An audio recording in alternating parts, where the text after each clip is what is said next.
our special speaker from Highlands Ranch Water.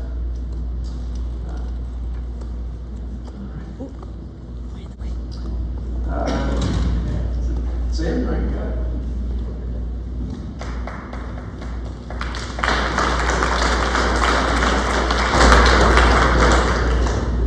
Hi, good evening, everybody. Thanks for being here. I'm Sam Calkins. I'm the general manager for the Highlands Ranch Water and Sanitation District, otherwise known as Highlands Ranch Water.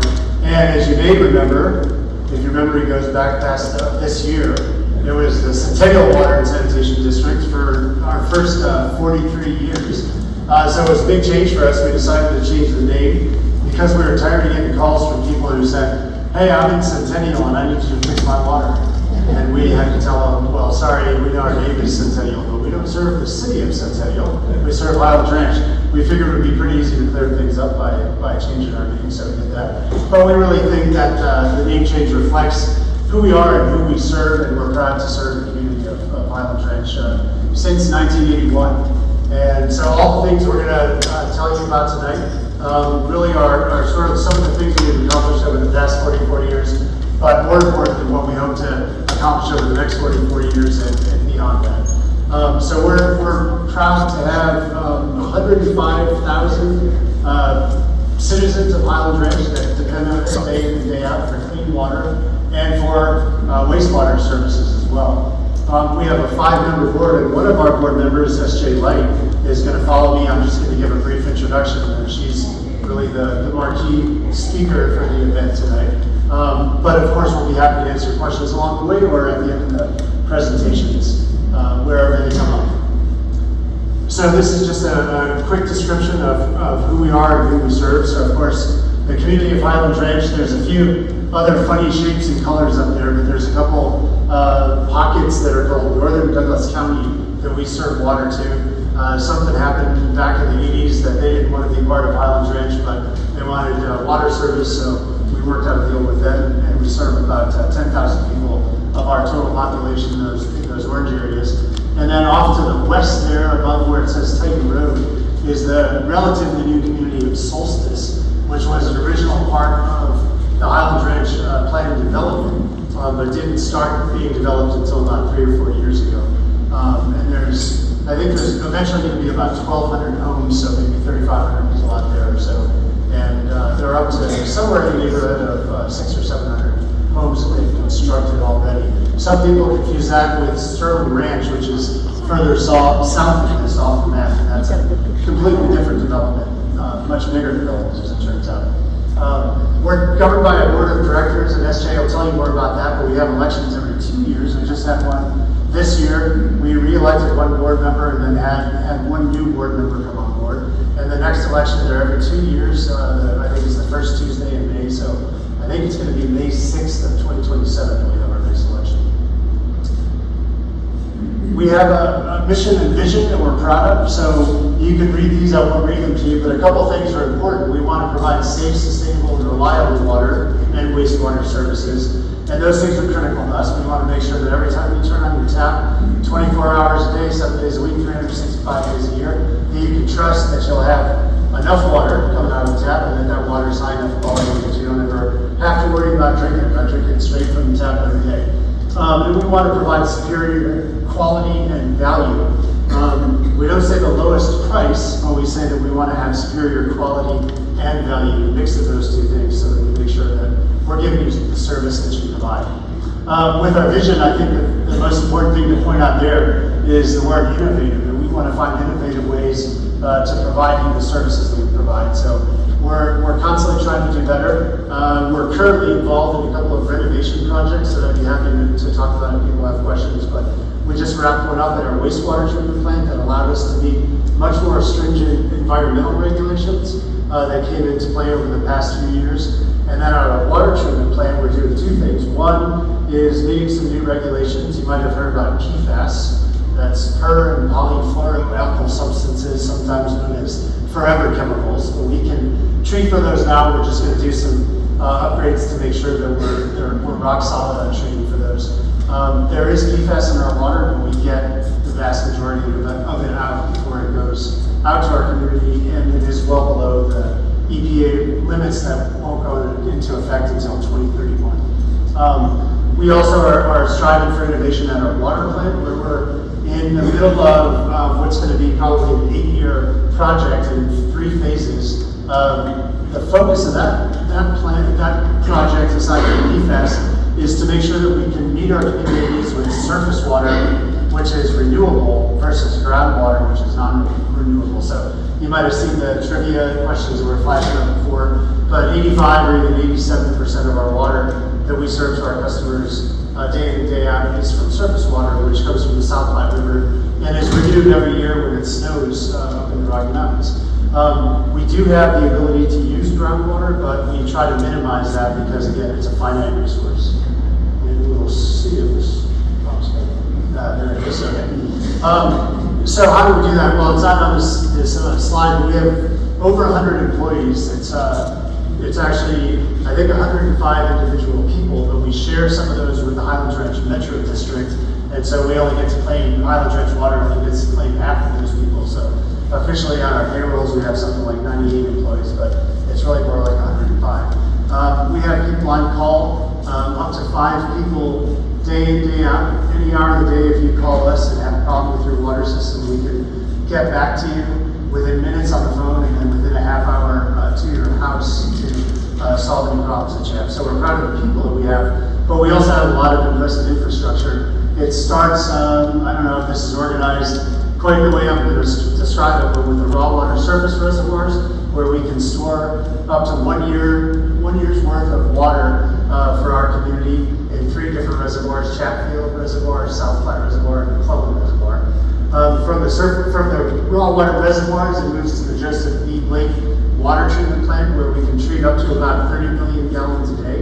In the summer, especially a hot, dry summer like this one, we're squeezing every drop we can out of that plant because people are watering their grass. And about 75% of the water that we produce in the summer does go to grass turf irrigation. So in the winter, that number is 0 because nobody's watering the grass. So over the course of the year, about half of the water that we produce goes into irrigation. From the water treatment plant, it goes through pump stations and into just where the 8 water distribution tanks, and then through 450 miles of pipe to get to your homes. And then, of course, you send that water right back to us after you use it. When you flush your toilets, take a shower, do your dishes, wash your clothes, that water makes its way back through 325 miles of sewer pipeline, 6 wastewater lift stations, and then back to the Marcy Gulch wastewater treatment plant. And so, as I mentioned, we can produce up to 30 million gallons a day in the summertime of water. We don't get nearly that much back because, again, most of it's going on the grass and it doesn't make its way into the sewer system. So we treat about 7 million gallons a day of wastewater and then put it back into the South Platte River. So we take it from the South Platte and eventually it makes its way back there as part of the water cycle. So I talked a little bit about water, the PFAS issues that we're trying to solve, and then also the quantity issues, trying to get enough water through our surface water treatment plants so we don't have to use the wells. But a lot of people wonder about why we treat wastewater, and it all comes down to the Clean Water Act of 1972. You may have seen pictures years and years ago of the Cuyahoga River in Ohio on fire because it was so polluted. And because of that and similar instances, Congress put the Clean Water Act into effect. And ever since that was established, wastewater treatment plants like ours have to be pretty stringent regulations, and they keep getting more stringent over time. To, of course, treat all the waste that's in the water, but also to treat what we call nutrients, which is nitrogen and phosphorus, that is a natural part of the wastewater, but is not natural to the South Platte River, for example. So if we dump a lot of nitrogen and phosphorus, that's fertilizer, that leads to algae blooms, which consume all the oxygen in the water. You get eutrophication, the wildlife can't survive, and all those bad things. And so we treat wastewater to make sure that none of that happens. And it protects water users downstream because Colorado is a relatively dry state with a pretty big population and lots of people depend on that water. So there are municipalities as close as Englewood that draw water from the South Platte River after we dump our wastewater effluent into it. And then, of course, it makes its way down to the farms in eastern Colorado. Other municipalities use that water. So we have to make sure that that water is clean enough for people to swim in, and clean enough not to drink when we put it back into the river, but clean enough that it can be treated at a water treatment facility and repurposed into drinking water again. So that's just a little bit about what Highlands Ranch Water does. If you want to know more, of course, I encourage you to ask questions tonight. Our website, highlandsranchwater.org, has lots of great information on it. We spend a lot of time making sure that it's accessible, that it's easy to understand, and that there is useful information on it. So anything from what's in my water, what kind of chemicals are in the water that I should be concerned about. The answer is we're meeting all the Safe Drinking Water Act requirements, so there shouldn't be anything in the water that's going to hurt you, but you can find out a lot about the things that we remove from the water.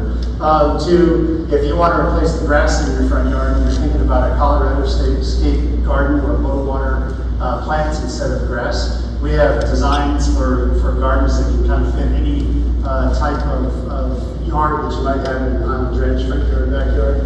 And so lots of stuff in between. If you ever need help, our phone numbers, both for emergency and for billing and things like that, are on our website. We're on all kinds of social media. You're always welcome to come to a board meeting. Those are always open to the public. We never get anybody there, but if anybody is interested in coming, you're more than welcome. The board meetings are always the last Monday of the month at 6 p.m. And the week before that, at Tuesday at 7:30 a.m., we have a study session. So we kind of go over the business, answer questions that the board might have, and then at the board meeting actually go through the motion of approving things that we're asking our board to approve. So with that, I'm honored to turn this over to our board member, S.J. Light, unless David wants to do an introduction first. Oh, he's moving the slides, okay. So I'll say that S.J. was one of the first 3 members of the community that were elected as board members. So you may have heard of the name Shea Properties, and they were the developers of Highlands Ranch for its first 40 years. But they finished, for all intents and purposes, all the development that they were going to do. And they stepped aside, and we had our first election in 2023, was it, S.J.? 2022, that's right. And S.J. was elected in 2022, and has been a great board member. Oh, she was elected in 2023, that's right. Okay, so thank you all. Look forward to answering questions if you have them. Thank you very much.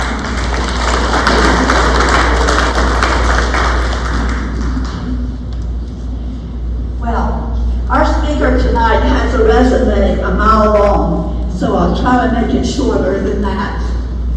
Okay. 30 years as a senior business executive in 4 industries worldwide. Previous board chair of 2 large nonprofit organizations.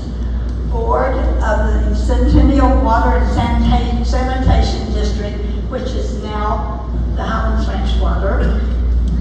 Focusing on saving water and preserving water quality. Created and led a 300-member Sierra Club legislative team to protect our great outdoors. Championed the passage of 3 bipartisan bills in the Colorado legislature to protect our water and preserve our state parks. Helped pass one of the first bills in the United States to limit PFASs, a group of forever chemicals that are linked to serious medical issues, and firefighting foam that was contaminating the drinking water in the Colorado Springs area. Okay, SJ reduced Highlands Ranch Windcrest community water usage by 42%, saved 50 million gallons and $57,000 in water fees annually. This is the annual water usage of 150 Highlands Ranch homes. I'm proud to say that SJ is one of my Windcrest neighbors. Thank you.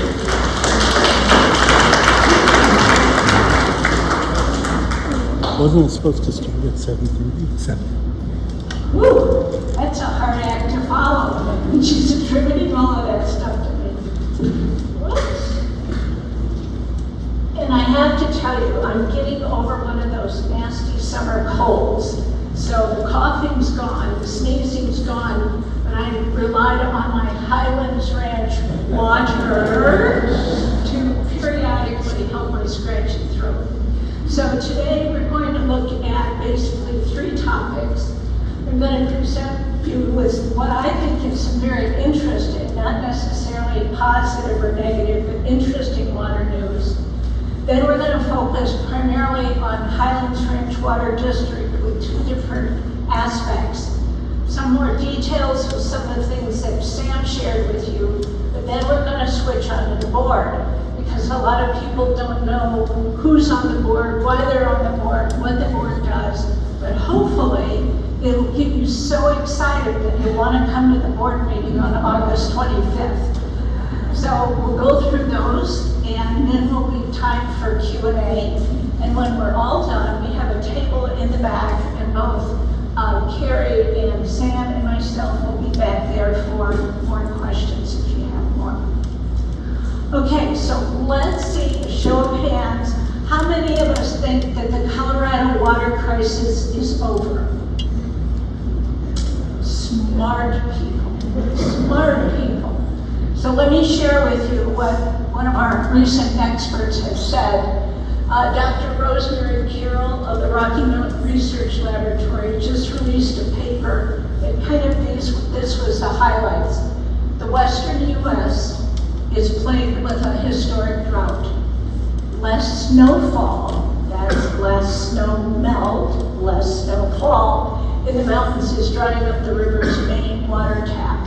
And climate change is making future precipitation trends uncertain. So that means we've got less water coming to us, and because of the climate change, it's making it harder and harder to even anticipate what the water will be in the future. So that sounds a little scary to me.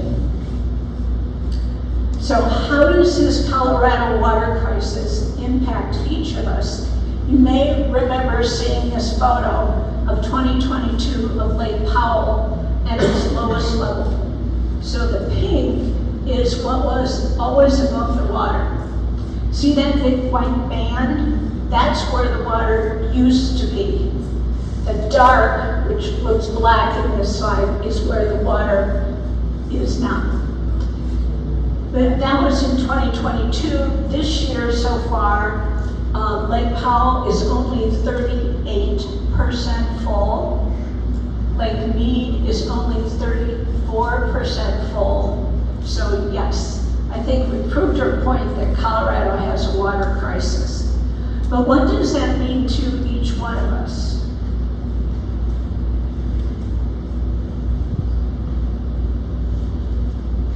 Okay, if it is not advanced.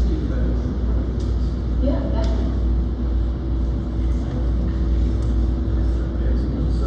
Okay.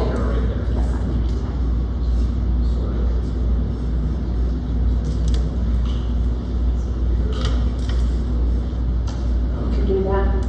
Okay. What does it mean to all of us? Well, it threatens our water supply. So for you and me, it's our bath, it's our shower, it's our lawn, but for the farmers and ranchers, it's their livelihood. They've got generational farms. If they can't feed their animals, if they can't feed us, if they can't water their crops, it's very negative. How many of you have friends or family whose homes have either been burned or threatened by a wildfire? How was that for them? Pretty tough, right? Especially those who lost everything. So with no water, what is happening is we're burning down our homes, we're burning down our forests, and when we burn down our forests, guess what? We destroy our wildlife. So when I look at all 3 of those, water, fires, dead animals, I ask myself, what is that doing to the Colorado way of life? And I think that is something that's pretty critical to all of us. Some of us were born here, treasuring the Colorado way of life. Others have moved here. It's something that we care about. So what I'd like to do now is share with you what I think is some interesting information. Did you know that in 2024, 48 of the 50 states had a drought condition? Most of us hear about the western states, right? Because we're in the western states, but 48 states, and I think we all would have guessed Alaska if we said, okay, Kentucky. So I don't know why Kentucky. Nobody's ever been able to explain to me Kentucky, but those were the only two states that did not experience a drought. Most of us have heard about the 7-state Colorado River Compact. This is a compact that allocates the Colorado River to 7 different states. So we're going to have a name that state contest. Somebody give me one state. Arizona, great. And you're going by alphabet, that's great. Another state. California, great. Another state. Nevada, woo! Let's go. New Mexico. Utah. Colorado, thank you. I was reading. Wow. Okay, one more. Starts with a W. Wyoming. Okay. So we've had 7 states sitting around the negotiation table for what probably feels like their entire lives. And they have made no progress on redefining the Colorado River Compact. The Bureau of Reclamation, which is the federal agency that oversees water and multi-state water, among other things that they do, they met with the negotiators and gave them a deadline of last year to come up with a single revised Colorado compact that all 7 states agreed to. Did they do it? No. So, now we're 2025. Have they made any progress in 2025? No. So the challenge is, the Bureau of Reclamation has got a deadline of January of 2027. And what their deadline says they have to deliver is a revised Colorado River Compact that has been vetted through public review. It has been amended based on that public review, and it's ready to implement by January 2027. That is going to be a huge challenge, and people are speculating as to what the Bureau of Reclamation is going to do. If they're like Solomon, they're going to divide up the water. And the thought is that all 7 states will lose some of their current water. What they'll actually do, who knows, but that's where people are kind of placing their bet. So that means we're going to lose somewhere along that line. We don't know how much, but it's really been quite a challenge. This one is one that completely caught me off guard. Did you know that the state of Nebraska has declared the right of eminent domain for Sedgwick County, Colorado? No, Nebraska, the state, is calling for eminent domain in Colorado. Okay, this doesn't happen. This is a precedent. And when I first read it, I thought, wow, I wonder who's paying the lawyers for Nebraska, because this will never work. Well, guess what? The lawyers for Nebraska were pretty smart. They found some historical documents that said way back when that we granted, to resolve the water dispute, we granted Nebraska the future right to build a canal out of the South Platte River to go to Nebraska, even though it was on Colorado land. So Nebraska is now stepping forward and saying, hello, we want to start work on this. The people in Sedgwick County are going, oh my God. So our Attorney General has come forward and has said this is unprecedented. I'm going to do everything in my power to protect the homeowners of Sedgwick County and to block this. But I believe it will ultimately go to the Supreme Court of the United States. So it's not going to be resolved in a couple of weeks. I don't know how it will end up, but it's something that really caught me off guard. And what it sent me was a huge signal as to what is the fight going to be like in the future for water. If a state like Nebraska can do something as out of the box, something that we would never conceive of, which is declaring eminent domain for land in Colorado, I don't know what other states are going to do, but we need to be prepared that it's going to be a challenging time. So whoops.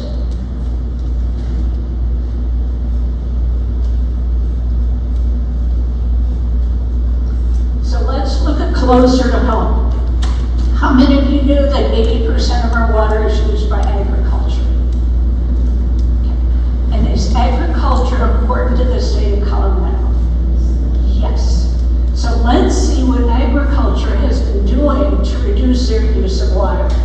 Approximately 4 years ago, I was part of the team in the Colorado legislature that passed a bill that funded a study led by CSU in 5 of our different geographic areas of Colorado, and where they would go in and they would work directly with the farmers to identify new crops that use less water, new ways of protecting the soil, new ways of using less water.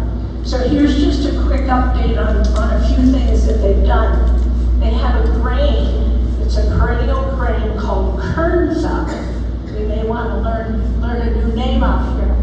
And the good news is it uses half of the water that alfalfa does. And alfalfa is a very important crop in Colorado. So if we can determine that there's a good enough market that farmers can say, okay, I'm going to be able to keep my farm, I'm going to be able to support my family, I'm going to switch to Kernza, that means they'll be able to reduce their water use by a half. The other thing they found is that there were some things that the farmers were doing that was really disrupting their soil. When you put these great big mammoth 2-story tractors, reapers, and all of that huge equipment continually on the soil, what it does is it compacts it. And when it's compacted and it doesn't get rain, it's really hard for the crops to grow. So they get less per acre. That's a problem. The other thing that happens is they were tilling the soil for every time they wanted a new crop. And as you till dry soil, it blows, the good stuff of the soil blows off in the air. So they were really having soil problems. So there's something called no-till farming that they're working on with a number of farmers, and they hope that many will adopt it, and so that will help with soil preservation. And I don't know about you, but I remember driving down country roads and seeing these things in the field that were water pipes, and then these huge wheels, and they would roll through the field with these twitches of water. It was almost some kind of water aerobatic dance. Well, now what they're doing, they have got water sensors that farmers can place in certain locations that will tell, okay, I need a little nap, that will tell the irrigation system, this area over here is just fine. It may look like it's dry, but I'm down here in the ground and I'm telling you it's just fine. And I would tell the irrigation system that this sensor that's over here is telling you, wow, that looks dry, it is really, really dry, so give it water now. So it's more precise. The other thing is, depending on the irrigation system, you can lose 10 to 12% through evaporation. So by getting that water precisely where it needs to be, when it needs to be, and lower to the ground is a big improvement. The other thing that farmers have done is they have found their political power. How many of you saw, I don't know how many times this was in the Colorado Sun or the Denver Post, farmers down in Colorado Springs walking around with their placards, save our water, save our crops, save my farm. There was a 1,800 acre potential development for residential and commercial usage outside of Colorado Springs, and the farmers said there's not enough water down here to do that, and I shouldn't have to share because I was here first, and I'm doing a lot of things I can to try to minimize my use of water. So they managed to get the political power by talking to the residents of Colorado Springs and took this into a political ballot initiative. And that ballot initiative vote came out 45, 60 days ago, and it has blocked the development of 1,800 acres in Colorado Springs. Now, when I talk to development people, they tell me there is no such thing as a dead development. They always seem to find an interesting and curious and circular and whatever way of making these come back alive. But for right now, this is a win for the farmers. So I'm kind of standing up for the farmers today and telling you they're working on getting their crops right, protecting their soil, using less water, and they're using their political power. So now let's take a look at some improvements that have already taken place or are taking place right now. Have any of you heard either of these terms, Colorado Water-Wise Landscaping or Colorado Scaping? Remember when xeriscaping was hot? Well, it sounded like it was going to be hot. A lot of people didn't like it, but it actually came to rolling it out. Because I, well, it looks like rocks, I wanted flowers, I wanted something pretty in my yard. So a group of horticulturists and concerned people and CSU got together, and they got this thing, and it's got two different titles. I'm sure there's some tiny little difference, but I don't know what it is. Colorado Water-Wise Landscaping or Colorado Scaping. And one of the nice things about this, and Sam mentioned, you can see pictures of the gardens that are actually using these techniques on the Highlands Ranch website. They're beautiful. They've got pockets of purple, and over here red, and then you've got yellow, this is blooming, and then you've got the ornamental grasses here, etc. They're absolutely lovely, and what they do is when they're matured, which is usually 3 years, they seldom need any watering at all.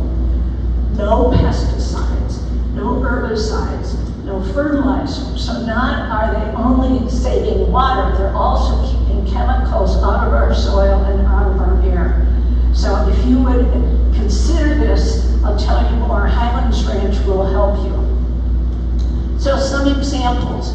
UNC has used some Colorado Scaping and has recently saved 1.9 million gallons of water. You know that big white building in downtown Denver that's called the City and County Building that had this lush turf grass in the front? Well, they've been able to renovate that and save 44% of their water usage.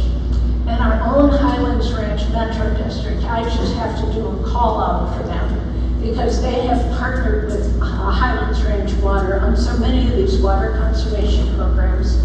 And they announced that by 2030, they will have implemented a number of these new landscaping techniques that will save the equivalent of the usage of 100 families every single year. So that's really great.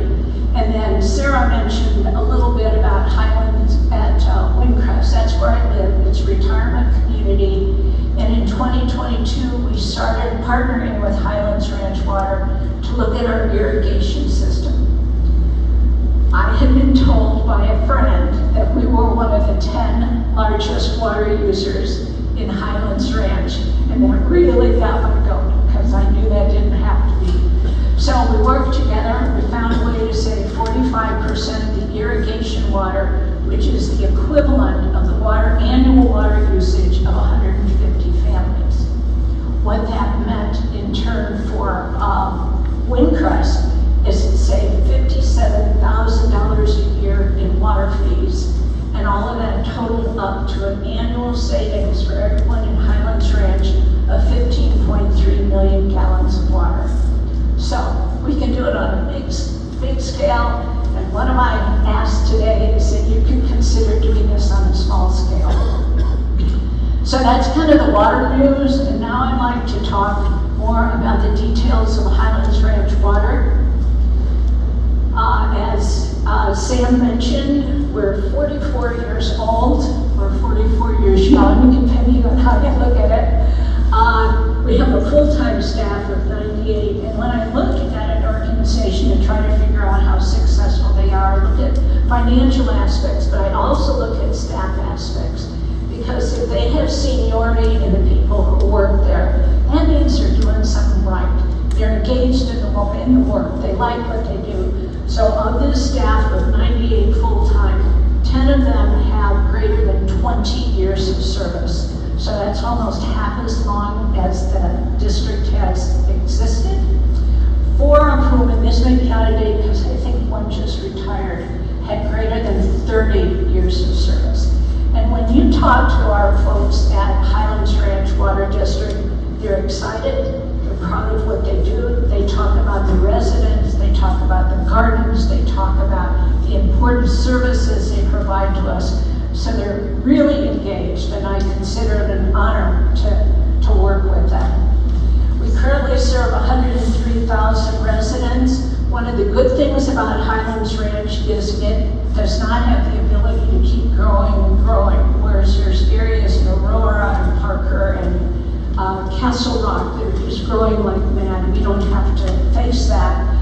Complete build-out will be 111,300 residents. And we process 6.5, on average, 6.5 million gallons of water a day. And we do that through the 2 plants that Sam outlined for you earlier, the Lake Water Treatment Plant, many of you have driven by the red brick buildings on Plaza, and that is our water treatment plant. That's the one that takes in the water and removes the impurities and makes the water potable so we can take our showers, cook our dinners.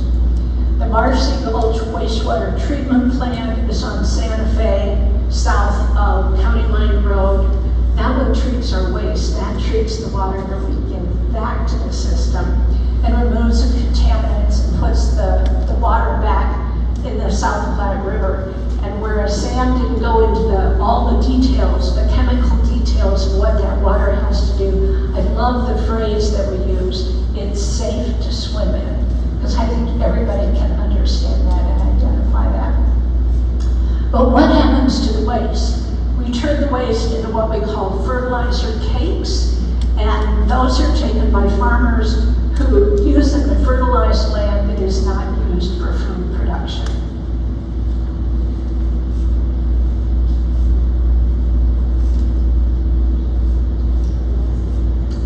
So that's kind of the overview. So let's talk about a very important thing for the water district, and since I'm treasurer, I think it's very, very important, and that's how do we get our money?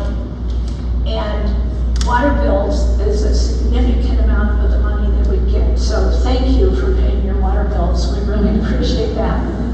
The other way we get money is we can issue bonds. The challenge with issuing bonds is the market has to have an appetite to buy water district bonds, which sometimes isn't dependent just on us. So there has to be a willing market to buy it at a reasonable price. It's very tricky to get that price right, so we've got experts who help us with that. Now, many of the other water districts have a third way to raise money, and that is they can tap into the taxes they can pay. And that is through something called a mill levy. But when we were set up 44 years ago, we didn't get that. I don't know why, but we don't have it. So we really, one of the big balancing acts we have in Highlands Ranch Water District is, we ask you to cut back on your use of water. So what does that do to when you pay us for your water? That goes down also. So one of the challenges we have to do is certainly ask you to stop using as much water, but also control our costs, control our upgrades, control all of our expenses. Recently, we introduced something new, the infrastructure improvement fee.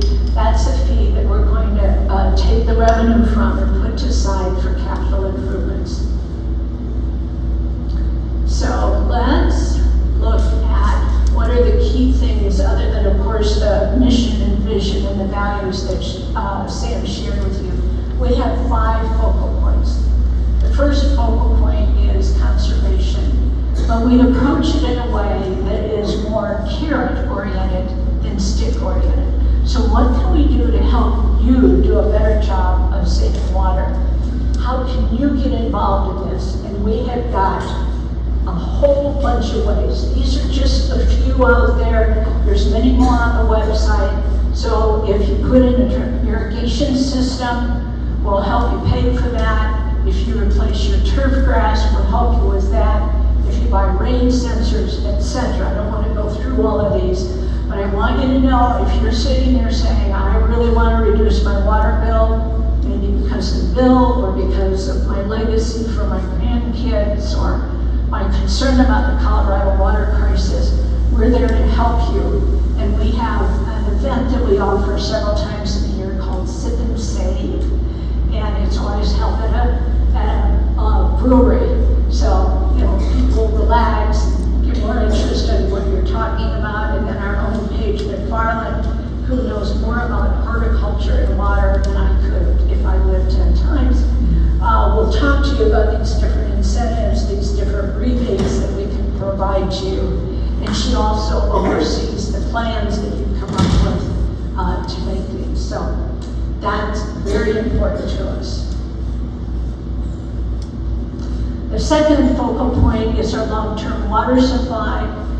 Sam talked briefly about surface water and groundwater. Surface water is, as it says, surface water, you can see it.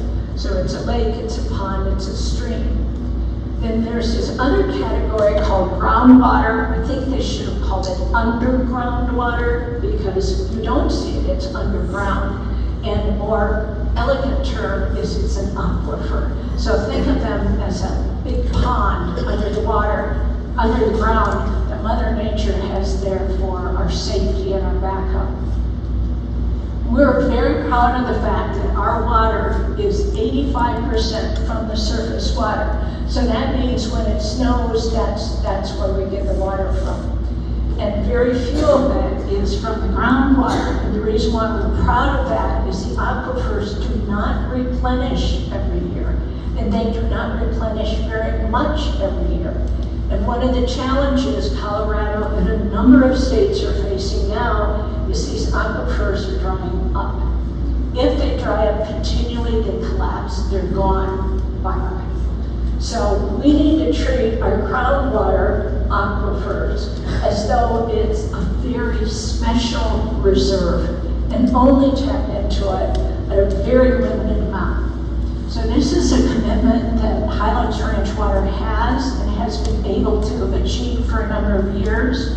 The problem is the other water districts haven't planned ahead enough, or their population has increased so dramatically they couldn't keep up with it. But many of the other water districts can have a lot more than 15% or even flip that percent. So what we have done to try to help the aquifers, which of course actually helps us, is we have something called the ASR system, which is Aquifer Storage and Recovery. So on a year when we have some leftover water, we put it back into that aquifer. So we give it a big drink and it says, thank you. So that's, then if we need it later to get at this 15%, ideally it's sitting there waiting for us. The challenge though is because these aquifers are shared by any number of other water districts, is that they can take that water and use it. So it's not a long-term solution to the problem until the other water districts start treating the groundwater, aquifer water as precious as we do. We do have something else to try to help with the aquifers, and those are called monitoring wells. Monitoring wells are quite close to the aquifer, and what they do is they're kind of like a gas gauge. You know, it says, well, my gas is staying here, gas is dropping, or wow, all of a sudden we've got more, which enables us to plan better. So we actually monitor our aquifers to see what is happening, what is happening. And I think that's a very proactive, positive thing. And number 3, you've heard about PFAS. And I've got to tell you, the great news is that Sam says it easier than I do. Perfluoroalkyl and polyfluoroalkyl, long time, non-biodegradable, forever chemicals. Think of an umbrella term that's got over 1,000 chemicals under it that you may know, found in Teflon, found in Scotchgard, those types of products that were designed originally to protect, like in Scotchgard from stains getting on your lawn furniture or on your sofa. Teflon, keeping your pan, you don't have to use as much butter or margarine or whatever for your pan, so your food doesn't stick. Anyway, those were intended to be good, but in as early as 1949, documents have surfaced where the scientists of 3M told them about the dangers of these PFAS chemicals because they did not break down. They had no idea how to deal with chemicals that there's no end limit on them. And Sam mentioned the EPA has new standards for these. We're very comfortable that we're going to meet those new standards, and the final deadline is in 2031. So we're not worried about that. So the fourth key focal point is how to use the stuff that we've got better and smarter. You know, if you've got unlimited funds, you can just go out and buy new stuff, right? We've all been tempted by that at various sales. But our projects are really big, our equipment's really big, the technology is really intricate. So these cost a lot of money. So what we did in 2023, we put aside $87 million to do an upgrade in our water treatment plant. $87 million. The wastewater treatment plant. The water treatment plant, we started a project on for 2024, and we're hoping that it will be completed in 2028 for $161 million. So this stuff, to say the least, is not cheap. But the attitude of everyone at Highlands Ranch is, how can we do better? How can we make it more efficient? How can we use it better? So even though these are big figures, everything in the plant, almost everything in the plant is 44 years old. So we want to make sure that it stays in top shape so that we can keep the high standards and the high quality of the water and the water services that we provide. And the last goal is one I think you would expect, compliance with rules and regulations. The good news for those of us who live in Colorado, and I am not a regulations person, I don't like that, but Colorado has got really good regulations that's put together by the Colorado Department of Health and Environment, CHPE. Anyway, I missed a word in there. And on the federal level, by the EPA. And we are delighted to tell you that every year we publish an annual report that will tell you to the amount of detail that most of us really don't want to know, that we are meeting all those rules and we are complying with all of those regulations.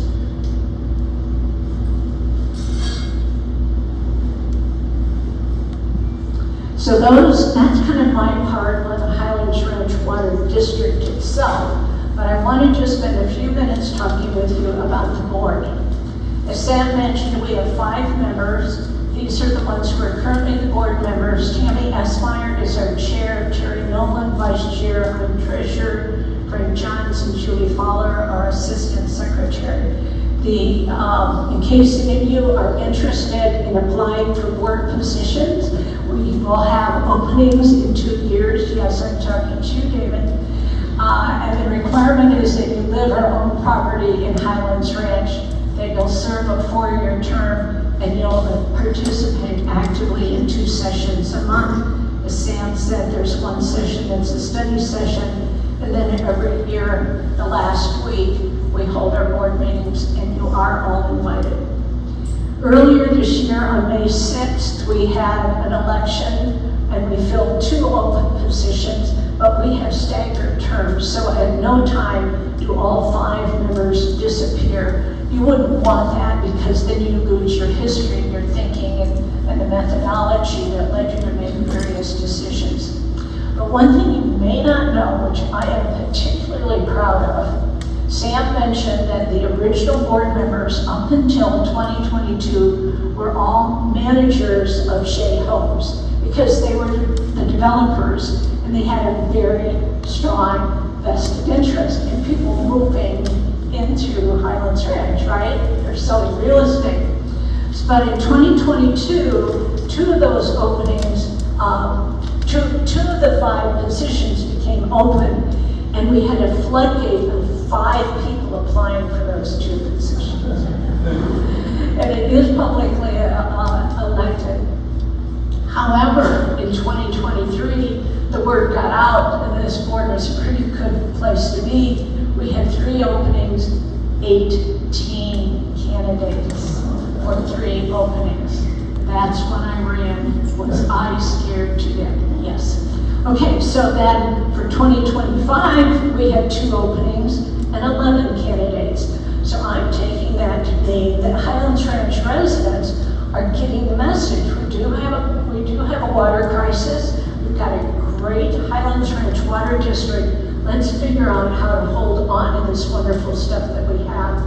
So for the 2023 voter turnout increased 79% over 2022, and the 2025 voter turnout was 75% more.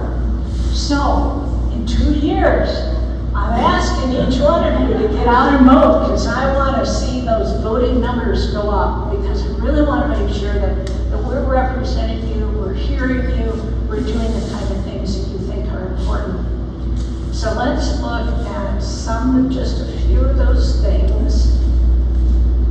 We approved multi-million-dollar upgrades. If you add together the upgrades for the wastewater treatment plant and the water treatment plant, that's roughly $248 million. I don't know about you, but I usually don't deal in the hundreds of millions of dollars with my own personal checking account.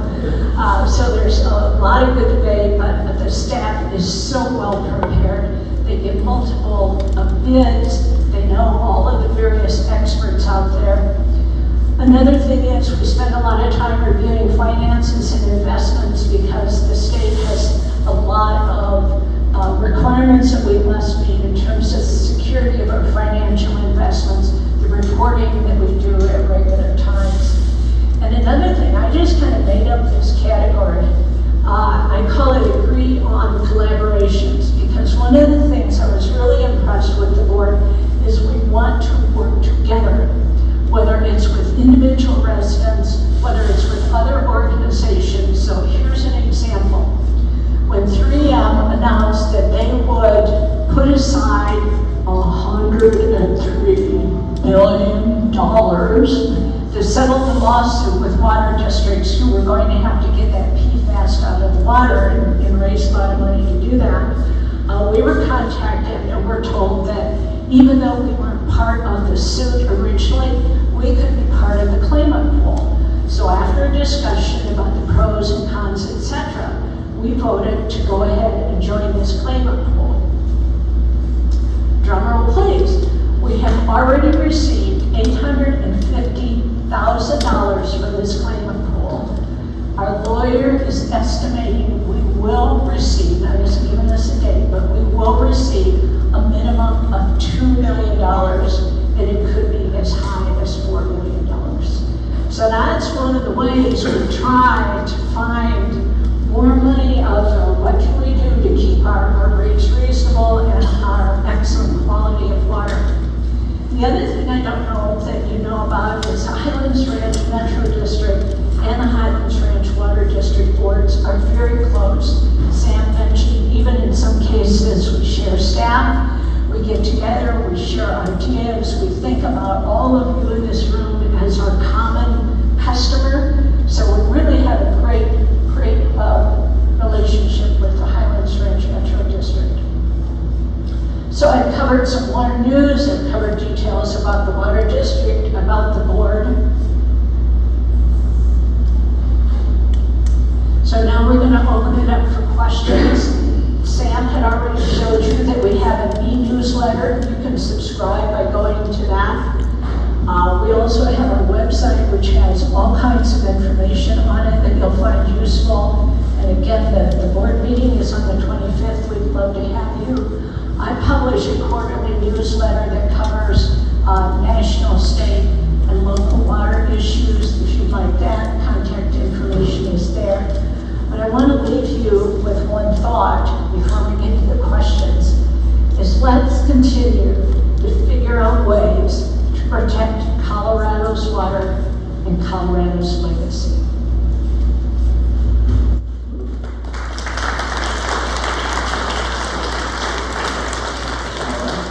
If you have questions, please raise your hand. I'll bring you the mic.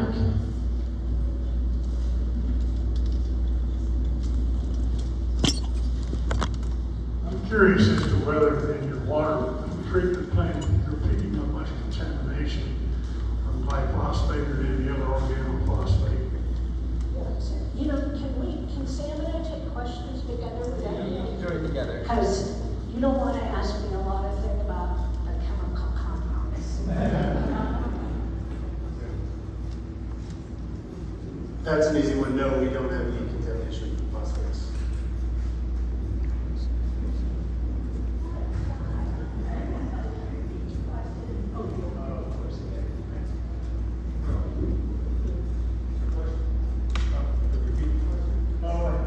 I think the question was just, if I got it right, do we have any contamination from phosphates or orthophosphates? What I asked was, do you have any contamination from glyphosate, Roundup, and the other organophosphate?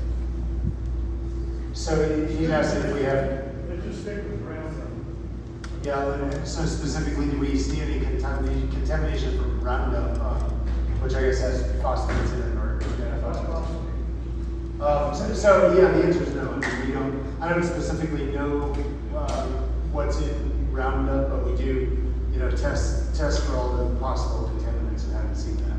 Just wondering, because everybody in the world, you go to Home's desktop and it's just shelves and shelves and shelves of Roundup, and that seems to be the Yeah. So yeah, he said at Home Depot there's shelves and shelves of chemicals like Roundup that you can put on your lawn and in your yard. And so we have tried to work with the local hardware stores, Ace and Home Depot, to sell, to try to encourage them to sell phosphate-free fertilizers.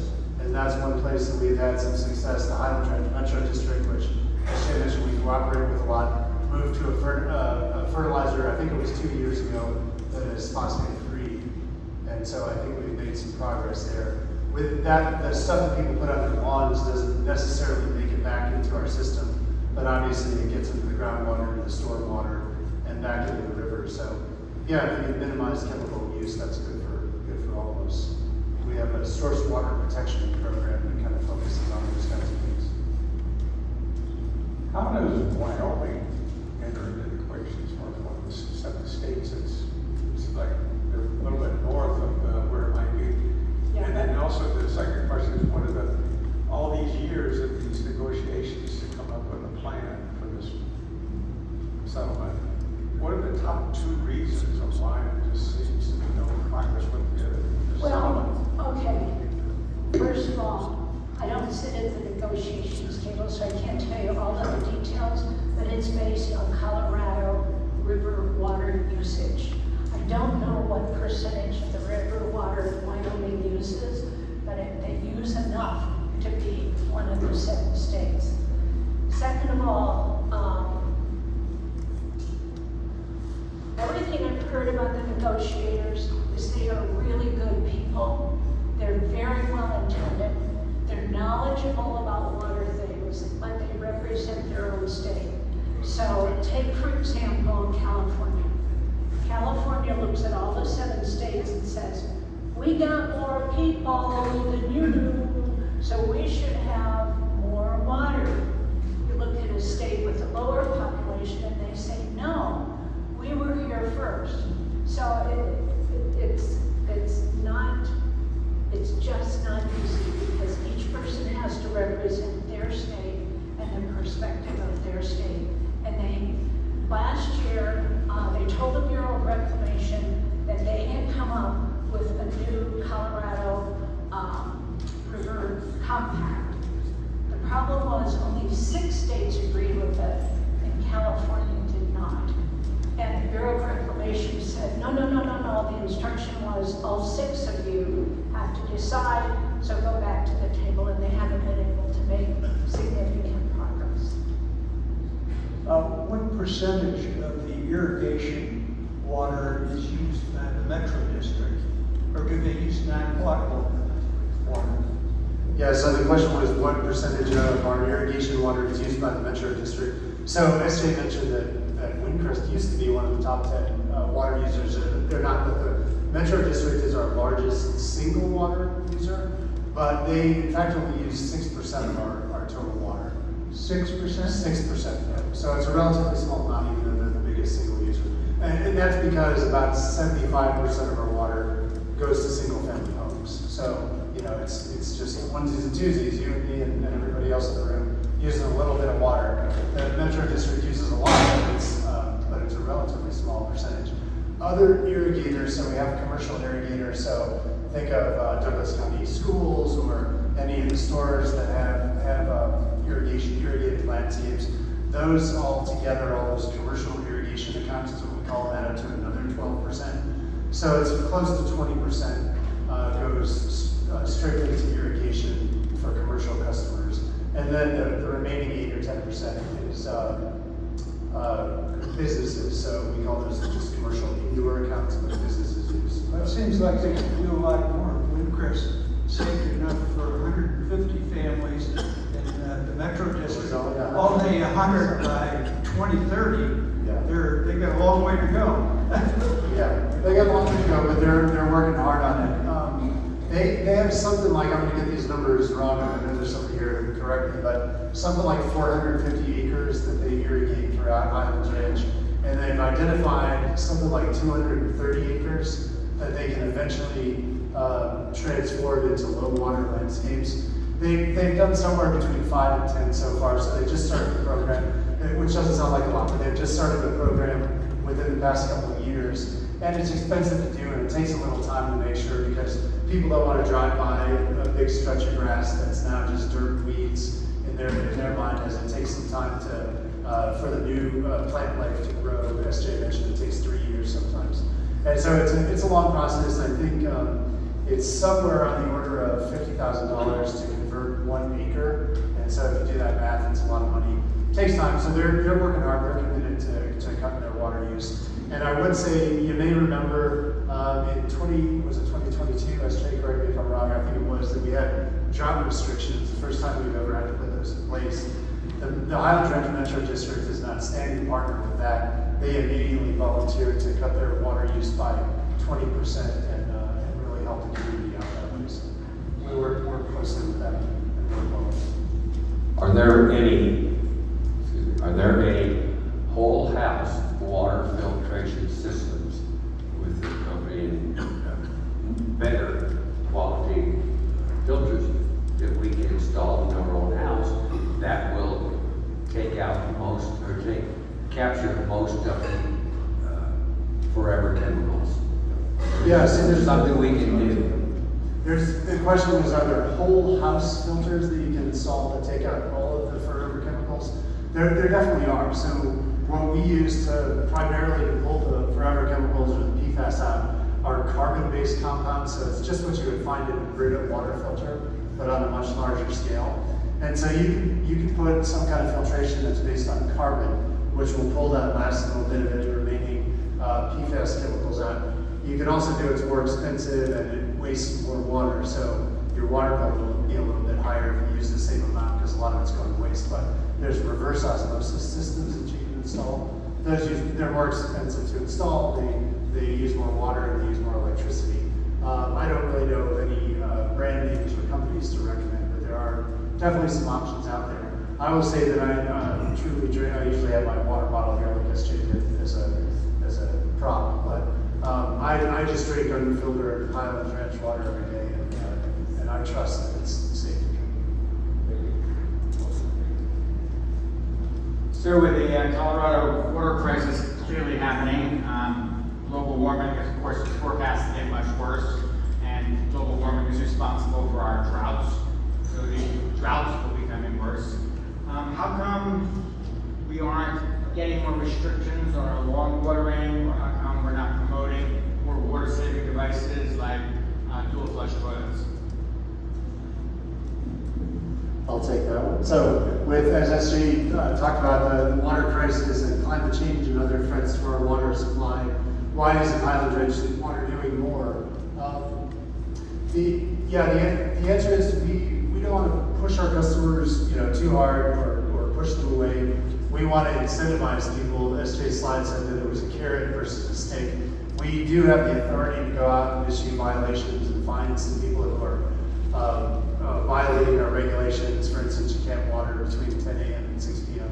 When we see people doing that, we tell them and try to inform them about the rules and regs and tell them that there could be fines and violations. But we have chosen not to use that stick. We use the carrot more. So that really is why we have all these conservation programs. In the past 5 years, we've budgeted $400,000 roughly towards conservation incentives. And really, that's the way we've been trying to do it. The one time in 2022 that I mentioned that we had to put drought restrictions in place, we do have those tools. We've now tested them and they work well. We cut water use throughout the community by at least 15% in 2022. So we know that people can save more water than we're sort of pushing them to do.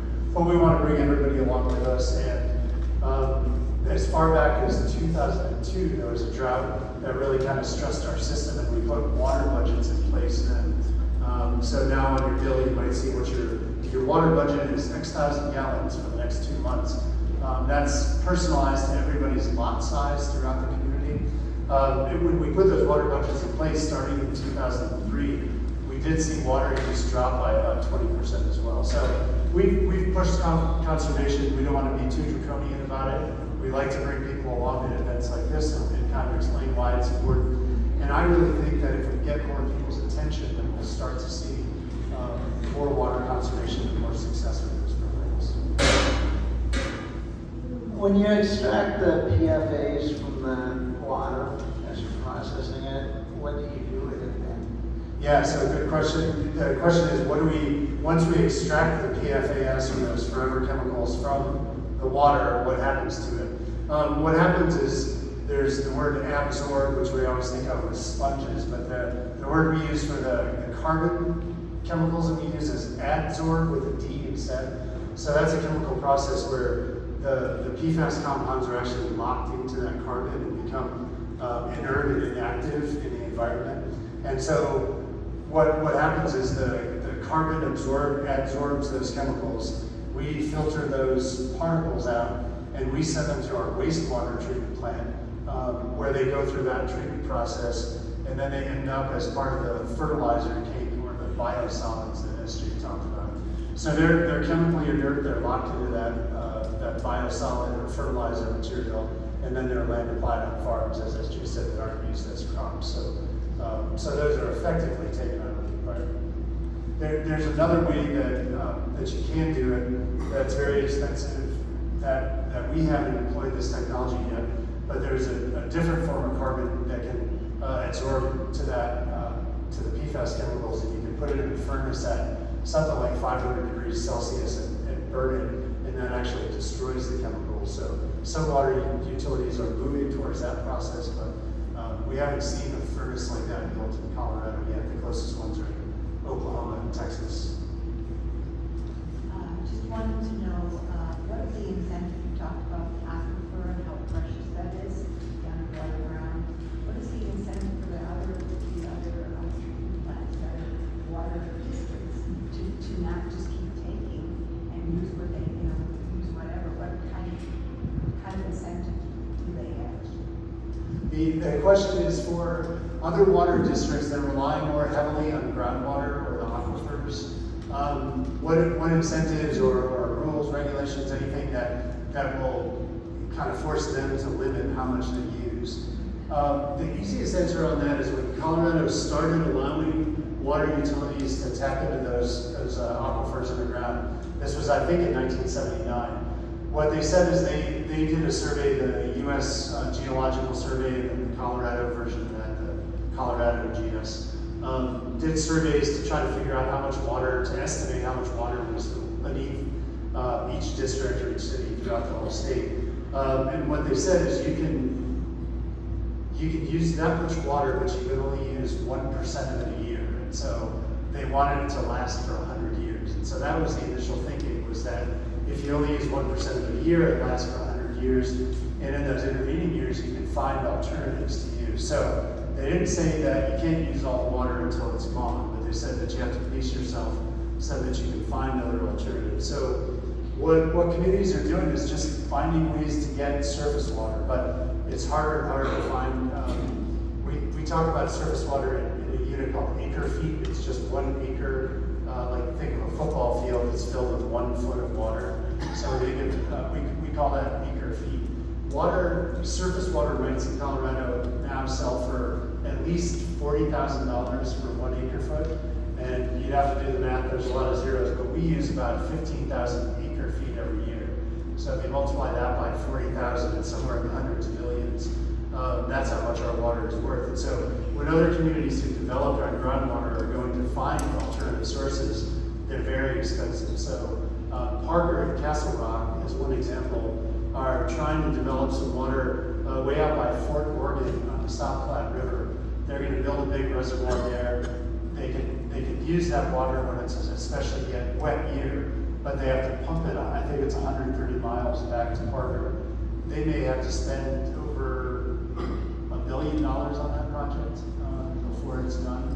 And so that's what they're doing. So they have the right under Colorado law to use the water, but it's only supposed to last 100 years, and they're supposed to find alternatives in the meantime. I'm just glad to hear how locally here in Highlands Ranch, you're working on these issues.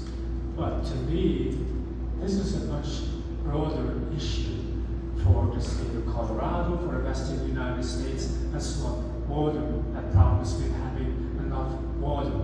Are you guys working with, much broader, wider communities, or is it just, here in Highlands Ranch? Yeah, so the question is, thank you, he said that he thinks we're doing good things in Highlands Ranch to try to conserve water, but he wonders how we're working with other entities, other water providers across the country and across the western United States. We try to be as involved as we can. We work closely with entities like Denver Water and Aurora Water. A lot of the smaller water providers are part of an organization called the South Metro Water Supply Authority. So places like Parker and Castle Rock and Sterling Ranch, and I'm trying to think of other big ones. There's some smaller districts, but there's 11 members in that group, and we meet monthly to try to discuss best practices. I'm heading up tomorrow to there's an organization that's statewide called the Colorado Water Congress, and I'm actually doing a presentation tomorrow afternoon on our conservation program. So we try to stay involved and learn the best practices, and hopefully other people pick those up, and we pick up a lot of things from them as well. I have 3 more questions, so if those are done, there's 2 more then. And I apologize because I have 2 questions. They're sort of like that. The first one is, do you have crews that go around and individually test residential lawns for oversaturation or potential oversaturation? And 2, are we allowed as residents to collect rainwater for watering our plants? Okay, so the first question is, do we go around and check yards for oversaturation? I think it means that if people are overwatering, we can somehow try to convince them not to. The signal that we send is through a high water bill for that. So if people are watering their lawn to the point that it's saturated and running down the gutters, we hope that they see that in their water bill. Another thing that we're doing is we're slowly, I can explain why it's taking so long, but we're slowly converting our entire community to what we call AMI, which is sort of like smart water meters, so that you can have an app on your phone that tells you that you can set it up so that it tells you if you have a leak in your system, and then you can investigate and figure out what that is. And people we've installed somewhere on the order of 10,000 of those so far. Only about 30% of people who have those meters have actually signed up for the app, and so we always try to encourage people to do that. But you should see with that, or if you know how to get your water meter, instructions are on our website. You can go down and it'll tell you if there's a leak registering in the system. So we hope through the high water bills and through people just kind of paying attention to how much water is going through their system that we can catch that. And the second question. Oh, can you collect rainwater? Yeah, so for a long time in Colorado that was illegal because somebody owns every drop of water in the state, it seems like. But the legislature a few years ago passed a law that each residential property can have 2 55-gallon barrels that collect rainwater. And you don't have to have anybody's permission for that. You can just go buy the barrels and set it up yourself. Yeah, you're welcome. After spending $300 on my last water bill to try to resurrect my lawn, which is now straw, I'm heavily considering xeriscaping. Is there still restrictions on having xeriscaping in your front yard in Highlands Ranch? Because I was told at one time you can only do your backyard, you can't do your front. I think those restrictions should be lifted in time because I think our water situation is dire. Yeah, so the question, the gentleman said that his lawn, he's been spending $300 on his last water bill to try to keep it green and it's still not working.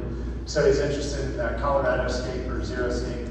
And he asked if it's permissible in Highlands Ranch to do Xeriscape in your front yard. The answer is yes. So it didn't used to be, but the Highlands Ranch Community Association, HRCA, changed their rules. They're another entity that we work very closely with. I actually just met with their general manager this morning to talk through things, but they do a lot of that now. So if you're going to convert any, I think it's front yard or backyard, you have to go to them and get, just kind of give them your plan and they'll approve that, and come to us, give us your plan, and then we'll approve us giving you the money, which is $2.50 per square foot up to 2,000 square feet is really what we do. Was there one more question? No, I think we're going to stop there. We're stopping there. More questions, they can come up and talk to you afterward. We have 3 giveaways tonight.